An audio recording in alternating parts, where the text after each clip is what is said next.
the idea of doing this is, I mean, I just remembered today that 30 years ago when I came to the US, my first job was in an immigration law firm. And then I've been married with an immigration expert for 30 years. So some of the people in my current work, which are like international golfers and international people in the golf industry all over the world, ask me questions sometimes. So it's been coming up for a while. And I think there was always like challenges and opportunities with this. No, so one thing I see talking with internationals in the golf industry is that, especially in the US, there's challenges, but there's opportunities. And I think immigration is a perfect example for that. And this is the presentation we're going to do today. No? So I'll be short. My last thing is to, as I mentioned in the emails before, you can, some people submitted questions in advance, and we're going to address some of those at the end. And also during the presentation, if they have any questions, use the group chat and writing them in. You can put them in writing. You don't need to, personalize anything. We'll make it as general as possible or as anonymous as possible. So, and then if everything goes well, and I think it will, we'll have a great recording that you can go back to and consult later on. So the big thank you to my friends from Grossman, Young, and Hammon for doing this. And I'm going to let them take it on from here. No? So, Becky, I think you're the first one. No? I think actually Meg is going to get us started. Okay, perfect. Don't try and steal my spotlight, Becky. So thank you, Juan-Luis, for that introduction. My name is Meg Hobbins. I'm a partner at Grossman Young Hammon. And I have had the distinct pleasure of knowing Juan-Luis for probably around 15 years. His wife, the immigration expert that he referenced, is Anna Gallagher. She was my first boss when I went into private practice 15 years ago. And somehow Juan-Luis, still welcomes me in his home and life. So I appreciate that, Juan-Luis. But we're very excited to join you today, and thank you to all the participants for logging in. We're going to be talking about immigration options and concerns for international golfers.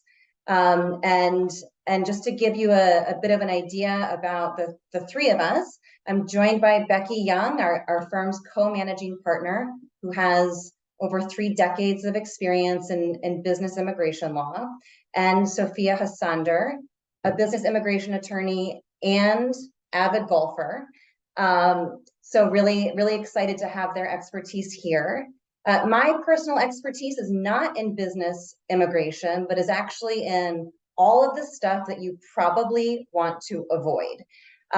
So I handle complex visa histories, complex immigration histories, how to manage and navigate visa revocations, visa denials, ineligibilities, so hiccups and issues in people's histories, and how to deal with them and to hopefully get the immigration benefit that they're seeking.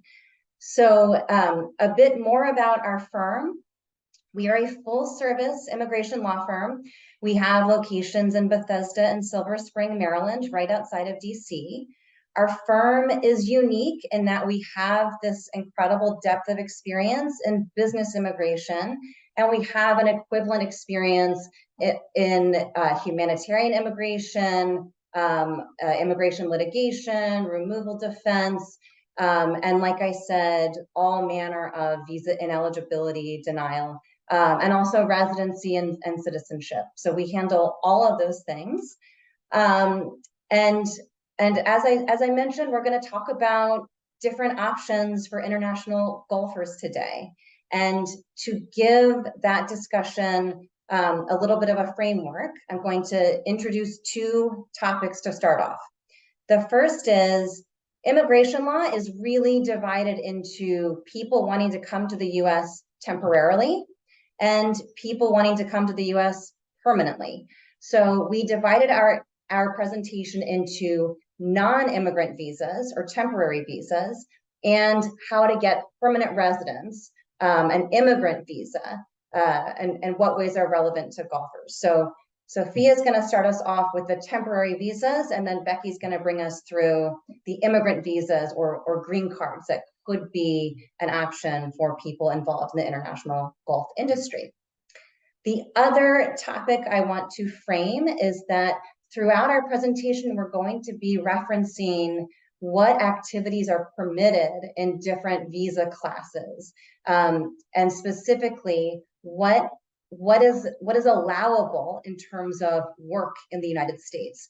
What visa categories allow work outside of what the activity is, and which visas allow for more flexibility. So unauthorized work, it's one of the biggest pitfalls when it comes to non-immigrant visas. So understanding what's allowed and what's prohibited is really important to keeping your immigration profile as positive as possible, and avoiding a circumstance where you could be found ineligible, either for a misrepresentation or found that you are not eligible to enter in a temporary status. So, Sophia, would you like to start us off with the non-immigrant visa options?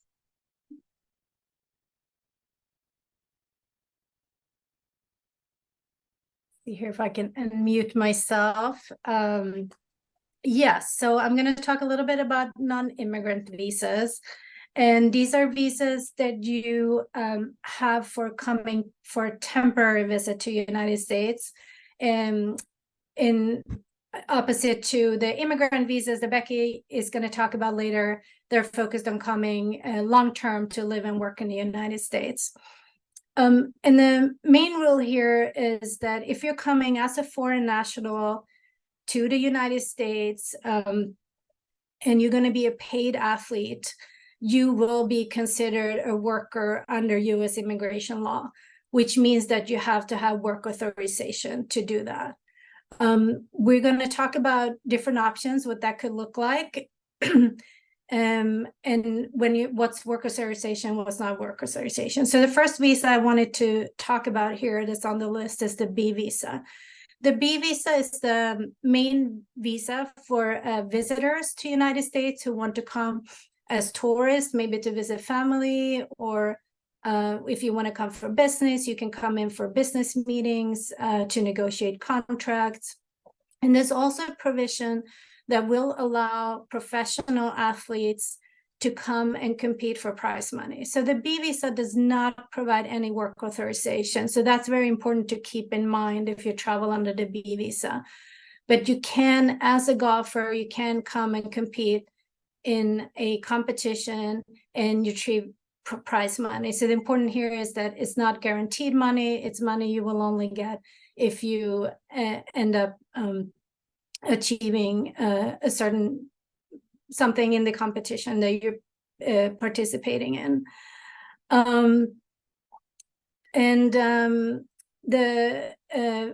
The B visa you can get by applying at a consulate or an embassy abroad. You apply directly to the consulate or embassy.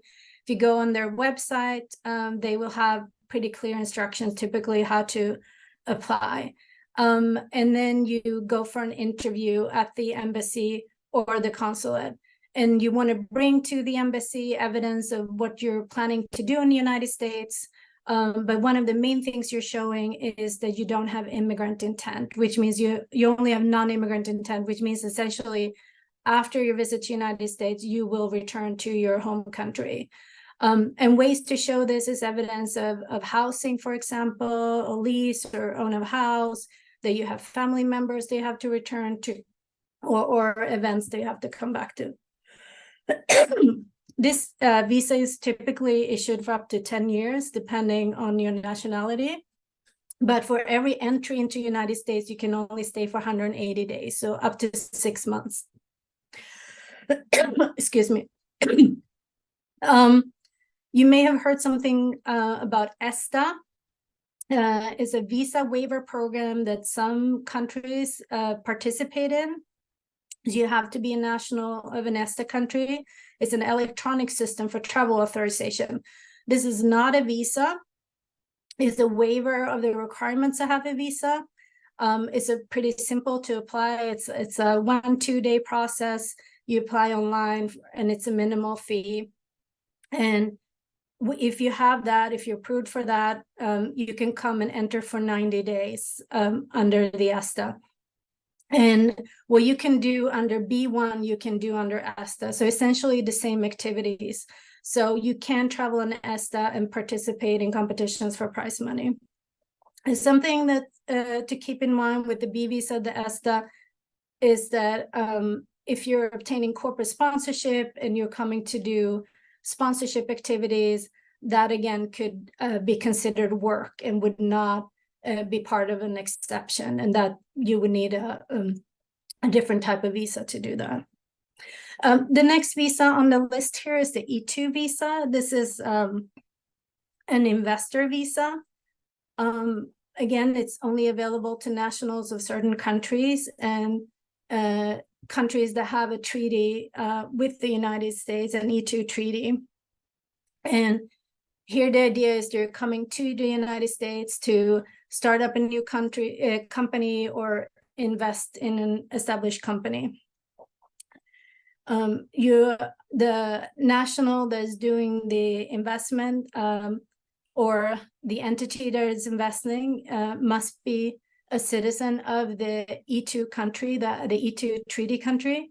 So at least 50% of the company has to be owned by a citizen of the E2 country. Or if it's an employee that's traveling, they have to be a citizen of the E2 country.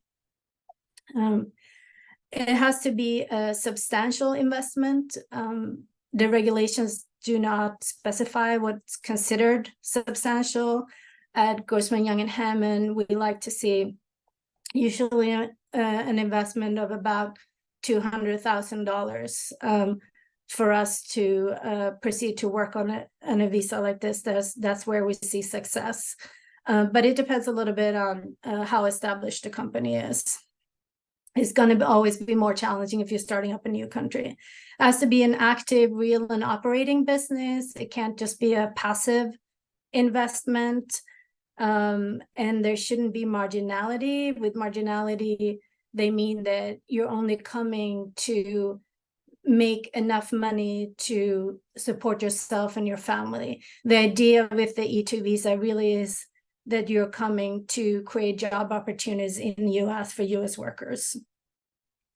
Good things with the E2 visa is that you can bring your dependents. A spouse would have automatic work authorization, and you can extend it indefinitely. For most European countries, this visa is granted for a 5-year period, and you get admitted for 2 years every time you come into the United States.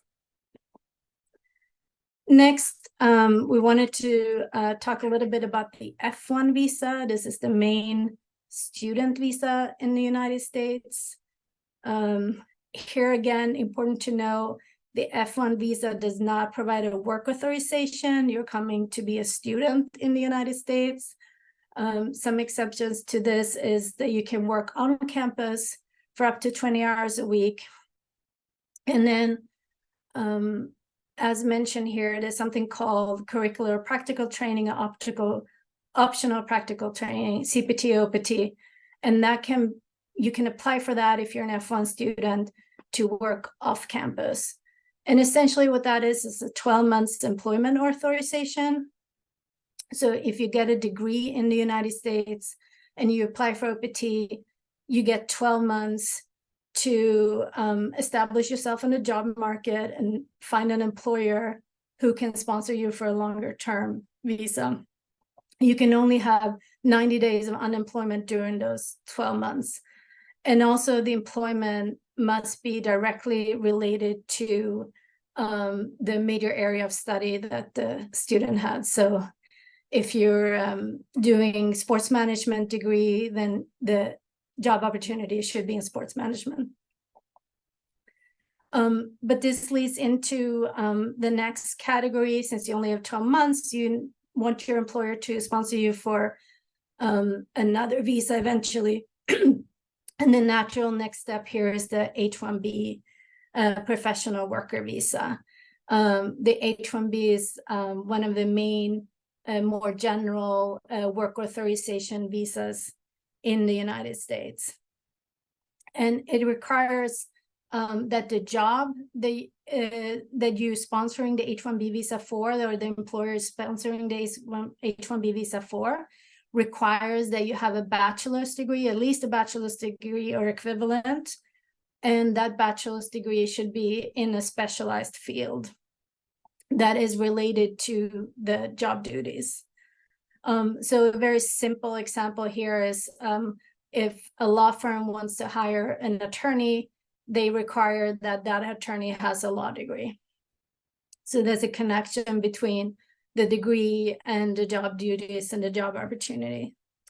Some things to be aware of here. This visa has a wage requirement.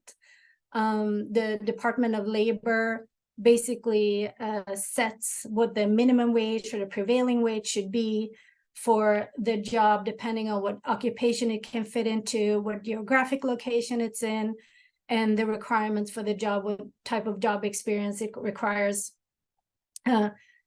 Sometimes these can be on the higher end, and that could be something that could prevent an employer from sponsoring if they're not able to pay the salary that the Department of Labor requires. And the idea is here that they want to prevent U.S. employers from discriminating against U.S. workers by hiring foreigners and paying them less. This visa you can have for up to 6 years. You apply for 3 years at a time. The 6 year is the maximum. If you're come to a certain step in the green card process, which would be the next step if your employer is sponsoring for your green card, then you can keep renewing it until you get your green card. Something really important to know with the H-1B is that it's capped. There's only a certain number of visas available per year. So you may have heard about the H-1B cap. The number is 85,000. 20,000 out of those 85,000 are designated to students who have master's degrees. There are way more employers looking to sponsor employees for H-1B visas than there are available visas, which has made the issuance of this visa essentially into a lottery. And you have to register, the employer has to register the employee they want to sponsor, and that takes place in March every year. And if the employee is selected, the employer can proceed to file a petition, H-1B petition for that employee, and then they can start working at October 1st that same year. This year, there were about 350,000 unique registrations in the lottery, which means that is about a 1 in 4 to 5 chance to win, so to say, in the cap lottery. One more thing with the H-1B is that there's something called a cap exempt H-1B. And there are certain employers, such as universities and nonprofit research organizations, they are able to hire H-1B workers throughout the year. They don't have to participate in lottery. The H-1B job still has to fulfill all the other requirements for H-1B with regards to degree requirements, etc. But they can sponsor H-1Bs all year round. And then the last two categories, O and P, are the ones you typically hear about in the sports category for sports visas. So the O1 is called an extraordinary ability visa. So to get this visa, you have to show that the person being sponsored for the visa has extraordinary ability in the field that they are, or their field of endeavor that they're involved in. So here would be golf, essentially. And probably less smaller than that, you can be a competing athlete, or you can be a coach or manager or something, but within that field, you're at the top of your field, you can show that you have sustained national or international acclaim. So how do you show this? One way to show it is as a golfer that you won an internationally recognized award. A typical example would be an Olympic medal, so something at a really, really high level. If you don't have that, there's a number of other criteria that you can show you fulfill. So you would collect evidence in different categories. So it could be lesser recognized awards, that you're a member of an organization in your field that requires outstanding achievement to be a member, show media coverage, publications about the athlete, participation as a judge of the work of others in the field. So, for example, being a judge in tryouts and help select other athletes for teams or something like that. That you command a higher salary in relations to others in the field, or you hold a capacity role that is critical in an organization that has distinguished reputation in the field. And then in addition to showing the extraordinary, you have to show that you have a contract for something that you're going to do in the United States, so with an employer or an agent or a sponsor. You have to have an itinerary, show what the events that you're coming to United States to do are. And they should cover the time frame that you're asking for. You can ask for up to 3 years in the initial petition. Finally, you need an advisory opinion from an organizing body within the sport. If there's no applicable relevant professional association, it could be some other type of expert, but it's basically someone who is an expert in the field stating that you have extraordinary ability in this field. And then finally, the P1 visa. So this is more focused particularly on competing athletes. Again, it's a US employer or sponsor organization or agent that should apply for the athlete. And here, instead of showing extraordinary ability, the focus is on showing that you're internationally recognized within your sport. And there's a number of different criteria that you can do that. So one classic one is that you can show that you're ranked in the official ranking in the sport. And of course, the better ranking, the better. That you've won significant honors or awards, or letters from sports governing bodies or well-known sports media authors stating that you're internationally recognized. Again, you need to submit a contract, an itinerary, specifying what you're going to do, and a consultation with a labor organization. So because this is focused on athletes competing at the highest level, participating in a youth league would typically not make for a successful P1. If you're a younger athlete and you can't yet show that international recognition, the recommendation would be to start coming in on the B visa and participate in events to earn money and build your profile. The P visa has a validity period of 5 years, you can apply up for 5 years. But again, have to show what you're going to do during those 5 years. So in the P visa versus the O visa, to summarize, which visa you would go for would typically depend on what type of evidence you can collect and what categories that fit into to show, but the P would be more focused on a competing athlete, whereas O visa can be broader. It can be other type of jobs within sports. The O visa has that higher standard of extraordinary ability. And then finally, I just wanted to say something about support personnel, because I understand there may be some caddies online or other types of support personnel.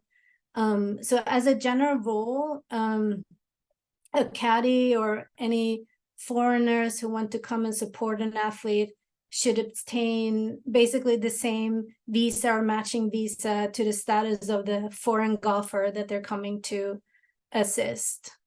So if a golfer is coming in to compete on a B1 or an ESTA, the caddy can join on the B1 and ESTA.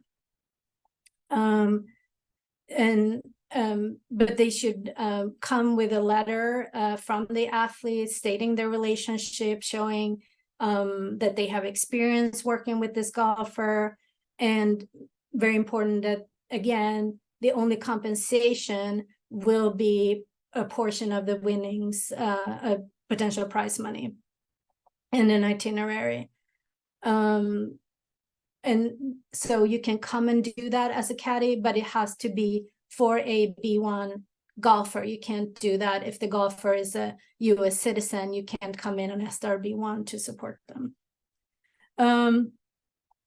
For the P1, there is a supporting category called the P1S visa. For the O1, there's one called O2.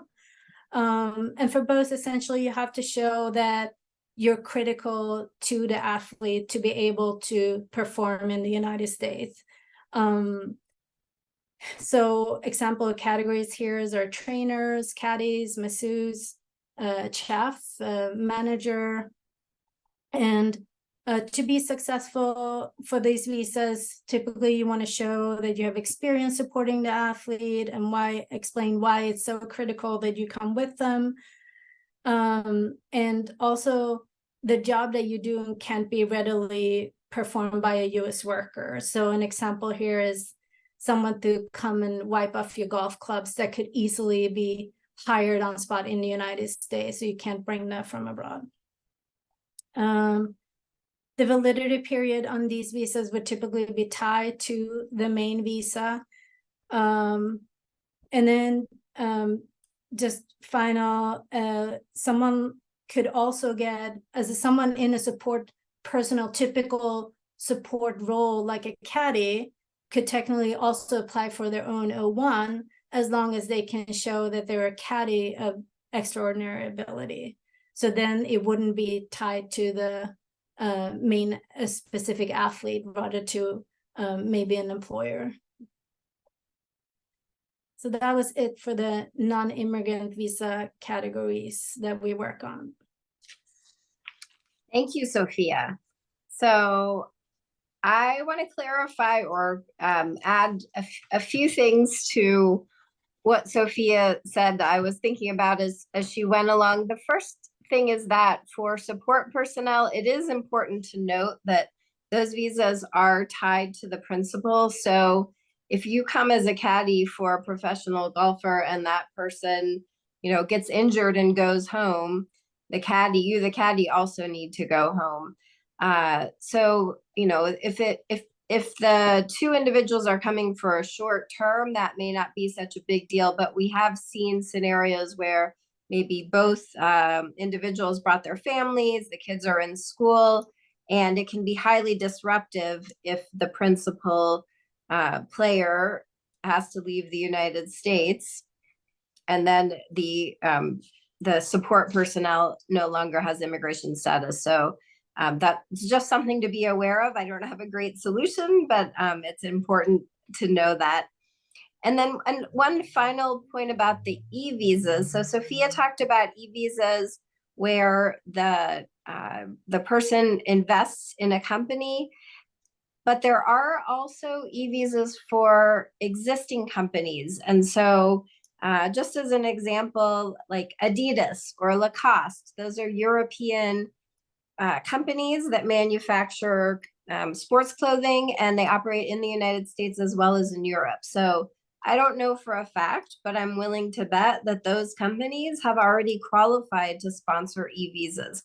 So if you are a golf professional in the United States and you're looking for a way to stay in the United States, I mean, I think Adidas is German, I think Lacoste is French. So if you happen to be German or French, you could potentially get a job working for one of those companies. They could sponsor you for a visa, and that would be a way to be able to stay here. So just thinking creatively, it's important to know that for the e-visa, you can start your own company, but a lot of big companies also already have qualified for e-status.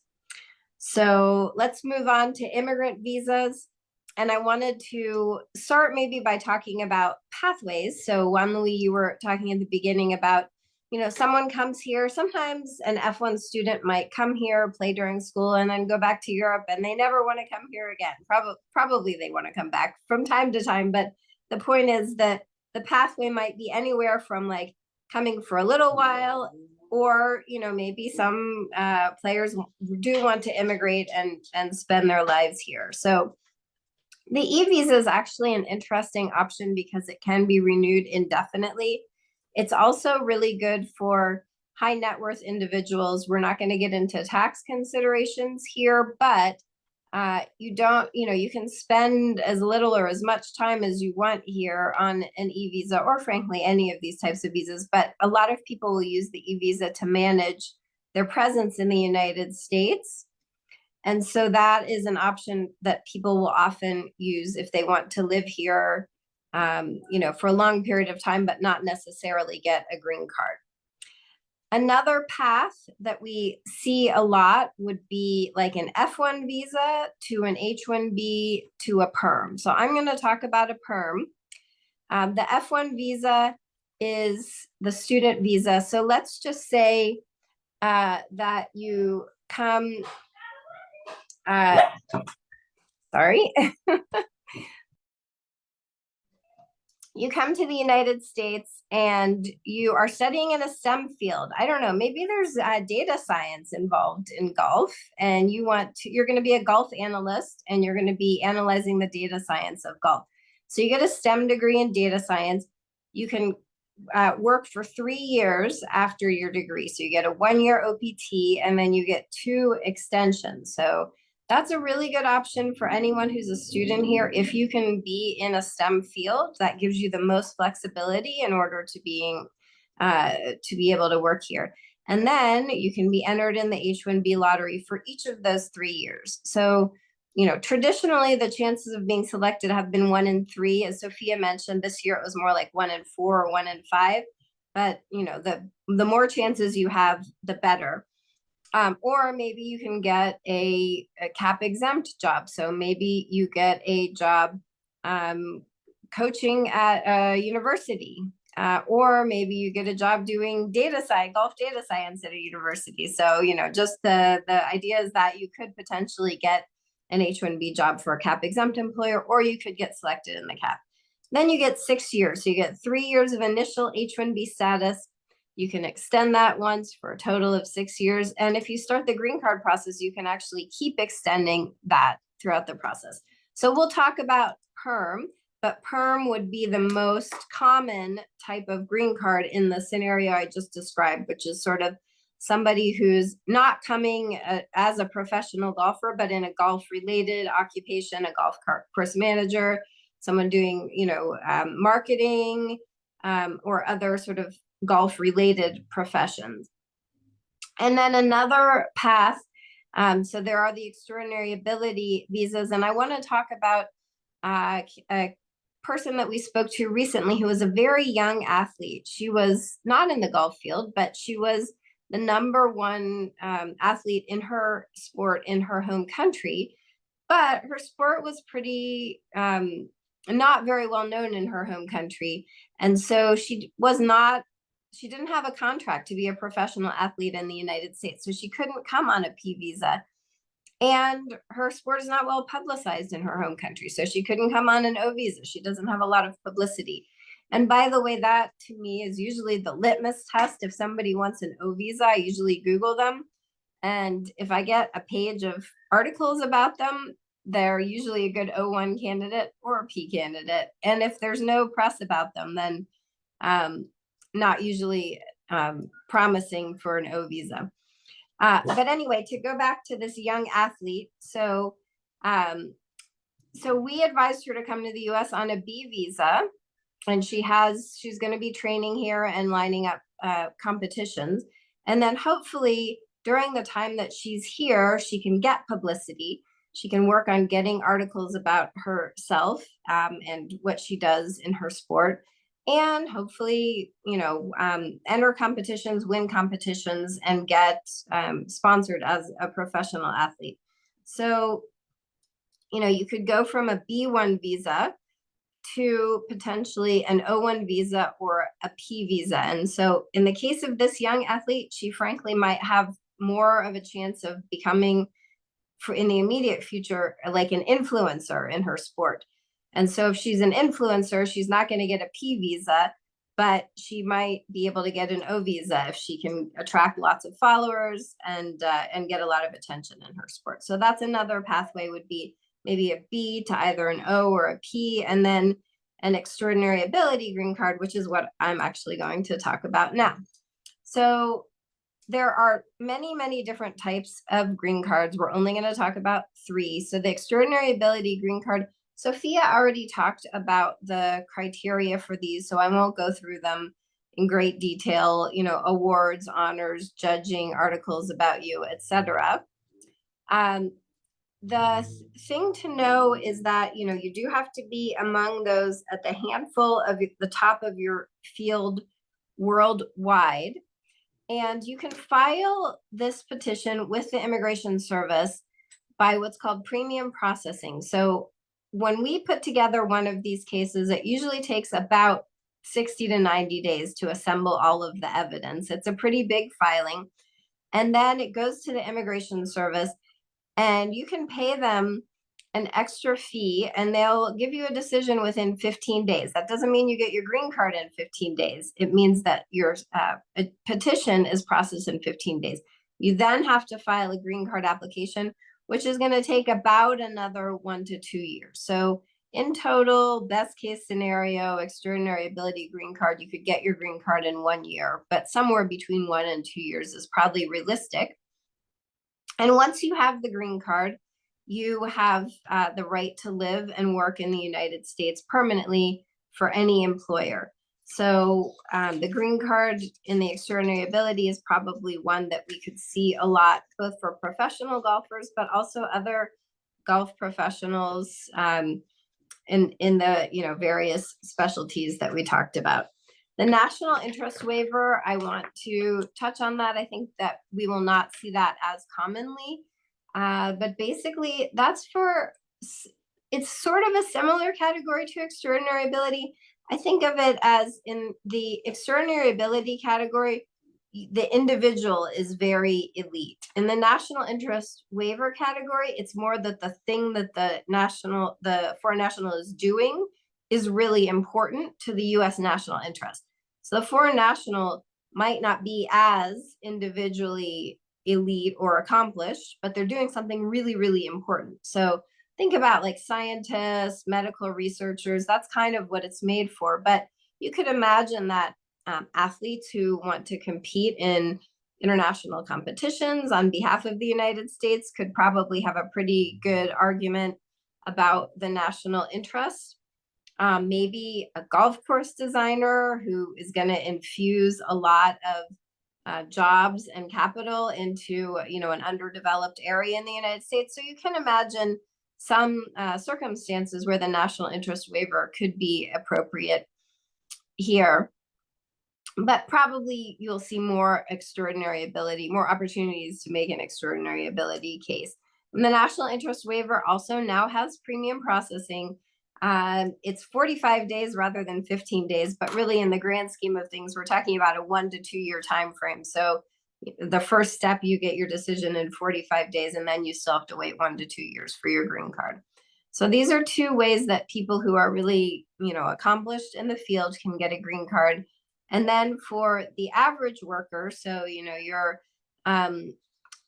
data scientist, who also is maybe an aspiring professional golfer, but they're pursuing a career in data science, that person can be sponsored for a perm or labor certification. That's the most typical common process to get a green card in the United States. It takes more like 2 to 3 years. And the employer has to show that you're not taking a job from a US worker. So there's a labor market test. In the first 2 categories we just talked about, there's no need to test the labor market because you're so extraordinary, we want you no matter what. But in the perm context, the employer has to advertise the offered job in the Sunday newspaper and various other places. And then if any US workers show up who are qualified, the application can't proceed. We do have really low unemployment in the United States these days. And so a lot of the perm cases that we do don't get any applicants. So there's still a very good chance that you will be successful in showing that you're not taking a job from a US worker, but that is part of the requirement here. So you would make a filing with the Department of Labor to show that you've tested the labor market. And then there's a second step, which is filed with the Immigration Service. And then finally, your personal green card application. So those are the three ways that I think would be most common for professionals in the golf industry to attain permanent resident status in the United States. And I think Meg now would like to talk about what can go wrong. So Meg, I'll turn it over to you. I would love to. Thank you, Becky. Great. So we're going to shift now and talk about different circumstances that can make someone ineligible for a U.S. visa. And this is really encapsulated by the word inadmissibility. So inadmissibility, these are different obstacles that would prevent a consular officer from being able to legally issue a visa. And we'll go over some of the main ones that could apply to the situations that we've talked about that are sort of the most common. So the first one is misrepresentation. So providing false information intentionally to an immigration officer that's material in order to obtain an immigration benefit. So we're not talking about a typo in a home address. It has to be material, it has to be intentional, and it has to be in the course of communication with an immigration official. So that can mean that there is false information on the online non-immigrant visa application, the DS-160 or DS-260 for immigrant visas, or it could be a statement to an immigration official during an interview. So misrepresentation is a ground of inadmissibility that is indefinite. So if a consular officer finds an individual to have committed a misrepresentation, that is an issue that you'll have to deal with sort of in perpetuity. And of course, it's not limited to consular officials.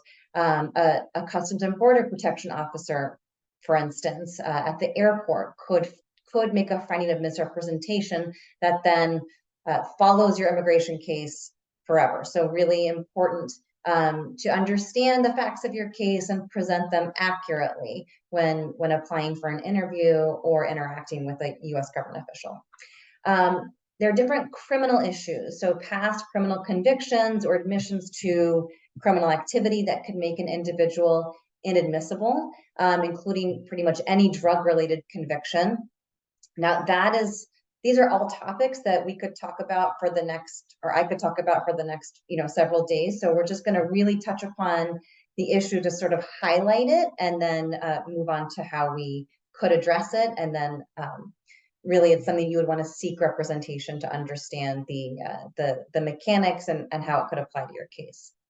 So the next ground of inadmissibility that is not hugely popular but can come up is medical grounds of inadmissibility. So in the immigrant visa category, this is usually thought of in there's a medical exam that's required, there's these tests for contagious diseases. That's not really relevant in the non-immigrant context, but what is relevant is that consular officials can find someone inadmissible on medical grounds if they are found to be a danger to themselves or others.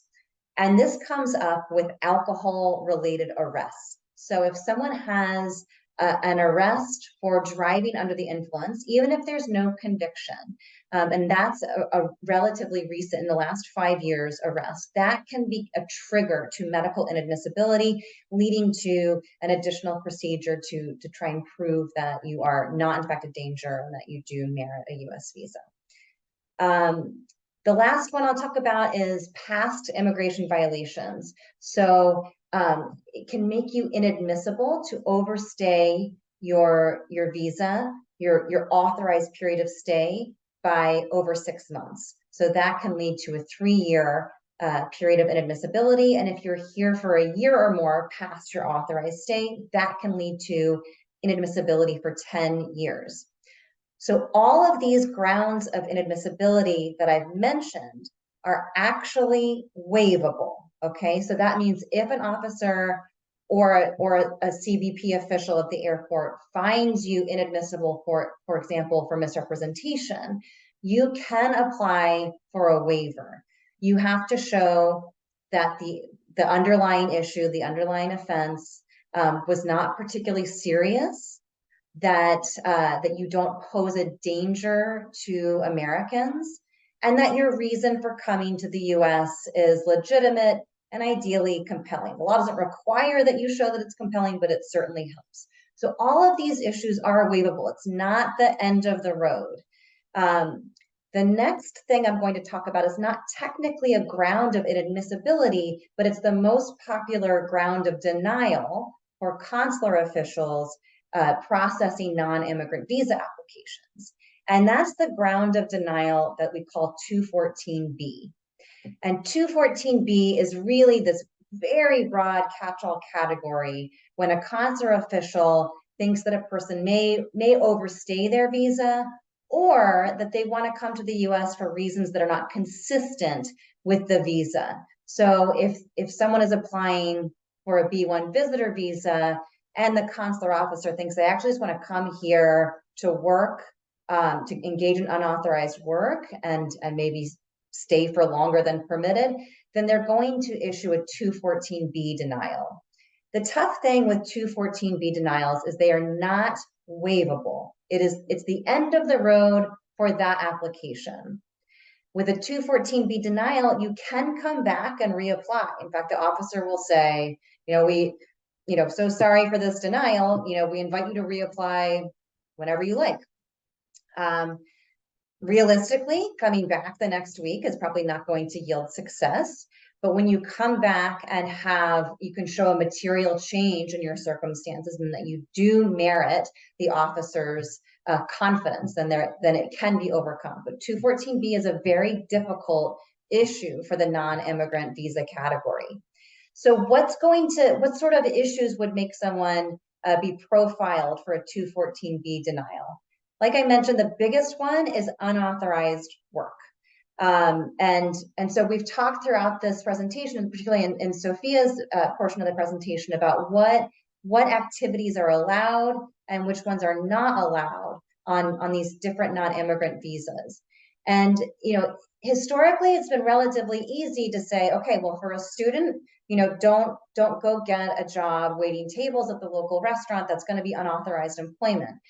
We've all been exposed to much more gray areas of employment with evolving technology and an evolving economy. One of those gray areas is NIL, so name and image likeness. And this is people being sponsored or receiving endorsements for use of their identity, really monetizing their identity. And this is something that is a very sensitive issue for people on B1 visitor visas and also on F1 student visas, people who are here as international student athletes. So if they are found to have engaged in active NIL contracts, then that could be a ground to deny a future visa application. And there's actually some really interesting legislation that's been introduced that would protect international student athletes and allow them to engage in active NIL, monetizing through NIL. But that's not the law now. The law now is a bit gray. There does seem to be the potential for room for passive engagement in NIL. An example of that would be to hire a third party to sort of handle your NIL, and the international student athlete, for example, does nothing, does no active, wearing a brand name shirt during a game, anything like that. However, whenever we're talking about a gray area and we're talking about non-immigrant visas, then we're talking about risk. And that brings me to, one of our final, sort of just to wrap this up, it's important to realize that even if you have a solid creative argument or workaround for, why a certain activity should be okay under the law. There's no appeal process for a consular official denial. There's something called the doctrine of consular non-reviewability. So there's a limited administrative appeal that basically gets you the same answer that the consular officer gave you. And there's no real option to appeal in court in the US. And so you are really at the mercy of proving your case to an individual consular officer who's going to, of course, have access to Googling you on the internet and seeing what you've been up to and asking you about it. And if they think that your creative workaround for NIL on your student visa doesn't fly, then that's really what you are stuck with. You're stuck with their opinion of that, and which would likely lead to a 214B denial. So it's also important to understand that consular officers have very little time to process a case. They typically, the interviews are typically 90 seconds long. So, if you have someone telling you, well, this should be possible, you just need to explain all of this to the officer during the interview, that may not work. In fact, that likely will not work. You have a very short period of time to present your case, and you want to use that time wisely to put your best foot forward and not be explaining something that was a pretty gray or risky move. So our sort of mantra is to keep simple cases simple and to really go the conservative route when it comes to any kind of engagement in something that could be considered unauthorized, because it's very difficult to undo a finding of 214B or a finding of misrepresentation. You want to really try and avoid that stuff. And of course, if that's the circumstance and that's the history already, there are different paths you can take, but so much easier to keep it simple and avoid making the wrong move that could affect you for many, many years to come. So I think we could probably move to questions at this point. No, that would be great. I think this whole presentation reminded me that immigration law is one of the more complex laws in the United States, and no matter what people think. No? But so I mean, while we were doing the presentation, I mean, my Caddy friends who are still working were sending me questions before the presentation and now, and I think a lot of the things connect with them. I mean, I wanted to touch upon maybe and based on questions that I got before the presentation too. But where we were talking, I mean, just to jump onto the NIL situation, and it's not just NIL, it's sponsorships, it's endorsements. So you have even, I mean, at top level, you have caddies that get endorsed or get sponsored, or you will have coaches that get sponsored or endorsed, and some of them will have B visas, or in the students' cases will have F visas. No, so I think there's a risk there. That's one part of the question. I think as I learn more about this, I would say social media is very risky. I mean, and this is a kind of a tendency to a lot of students is to use social media to sponsor themselves. Then it becomes proactive. So. And so I would say maybe the safest way, there's a safe way to do NIL, is to get articles or press coverage, I mean, which is not done by you, and will help you at some point get an O visa, no, or get an EB at 11, no? So, and I mean, that's some questions and thoughts here, but I don't know what you think, Mike. Yeah. Yeah, and I'm happy for Becky to chime in as well. I think with NIL, one option is also to do it solely in your home country, which I know not easy to sort of stop and start cleanly. But the more you can try to keep that, that part of your case very straightforward, the better. The issue with NIL is it's so public, right? So if it's just right out there for you to have to answer to. And like I mentioned, you're not going to have a lot of time to defend yourself that, well, I did this for, during my 2-week period back in France in my home country, I didn't engage in it further. It's really, it's a sticky area. Yeah. And I think the other thing is it always comes down to the individual decision of a consular officer, and how that consular officer is feeling on the day that you walk up to their window, whether they're a nice person, you know, a not so nice person. You guys might have heard a story a few years ago about a Harvard University student who liked something that a friend had posted on Facebook and was denied a visa because of that. So that's not even NIL, but I give that example to show that, you know, the consular officer can and will Google you, and if they find something, they might be in a generous mood that day and they might overlook it, or they might not be. So it's definitely a risk. In terms of sort of building a profile, and that's usually what we advise if we meet someone who we think could qualify for an O or a P, but not quite yet.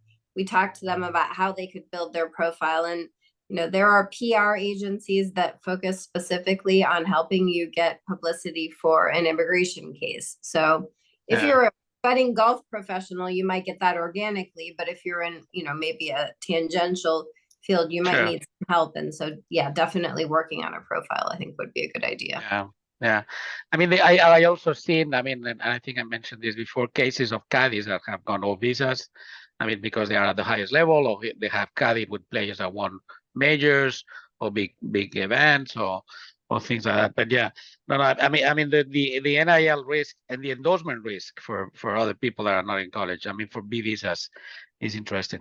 So I have a couple of specific questions that connect with this and also maybe with what Sophia was talking about. So I have a question for someone in the UK, which says, is it okay to work in the US on an ESTA, and what are the limitations? Can we work for US-based golfers? I'm a UK citizen and pay tax in the UK.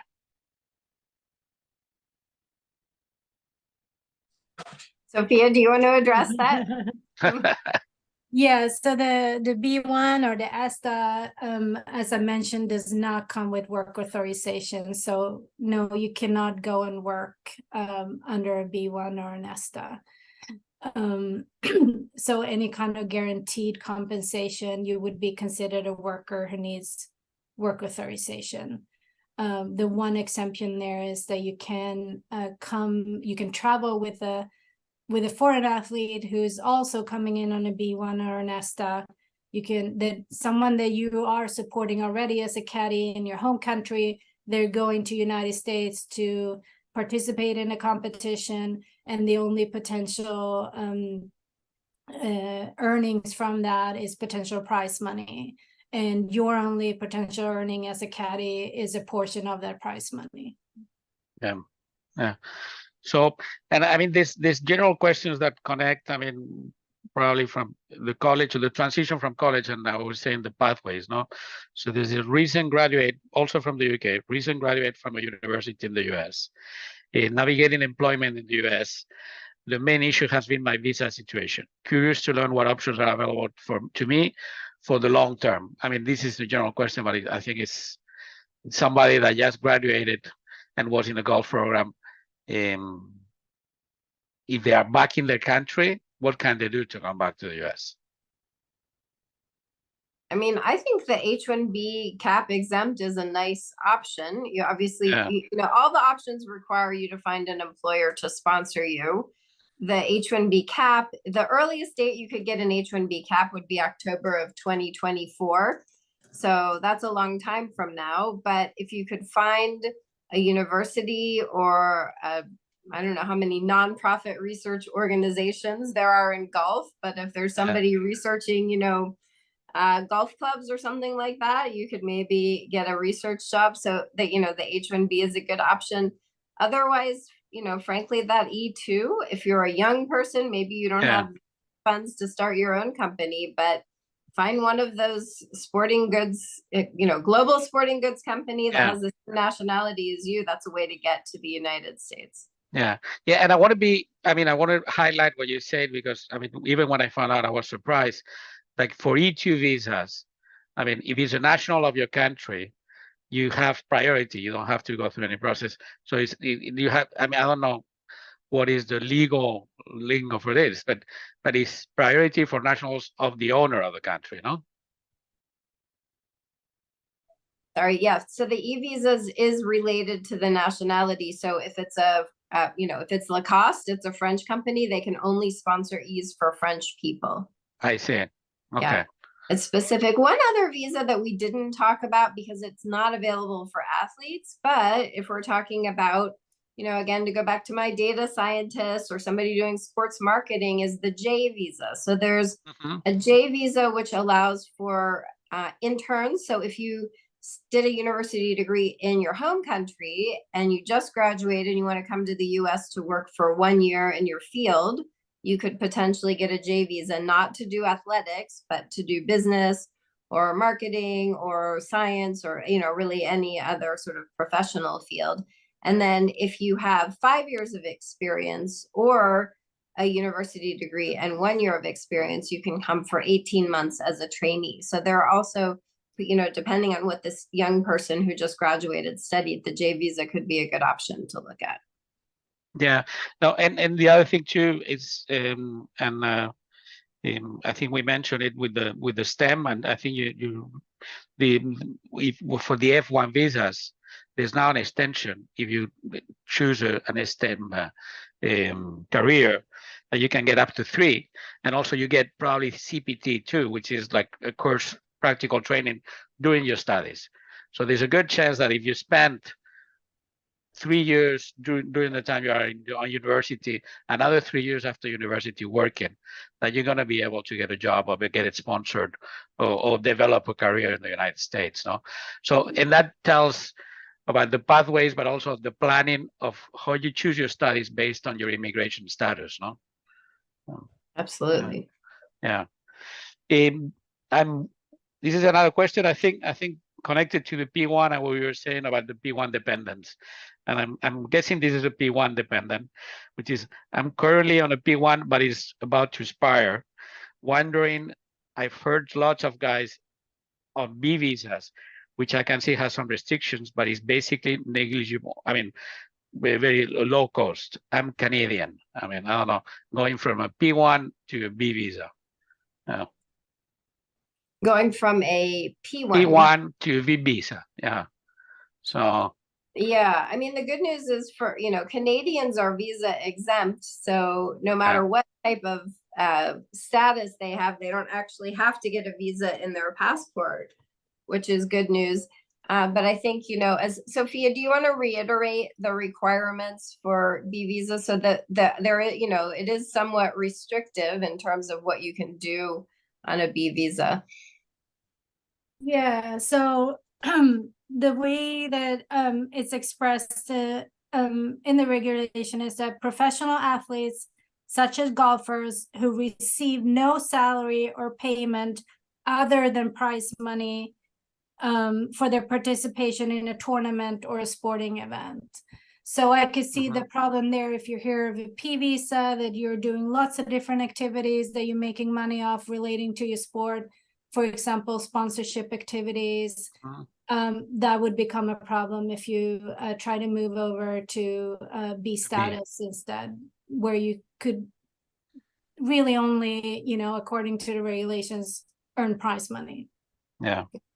And I think one last thing, and I think we press for time, we have a couple of minutes, but I think this is for Meg. And I mean, knowing the miracles that you can pull, and I know a lot of people in the golf industry or golfers or caddies, everybody are really nervous when they get to the immigration at the airport.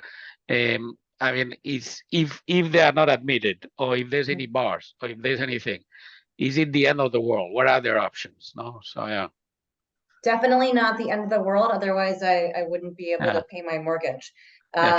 So there's lots of options in terms of waivers for non-immigrant visas if you are found inadmissible for one of the grounds I mentioned, and some other grounds as well that I didn't have time to cover. And for 214B, let's say you're found ineligible because of 214B, that the officer thinks you may overstay, or you've worked with, you had unauthorized work in the past and you've sort of diminished credibility.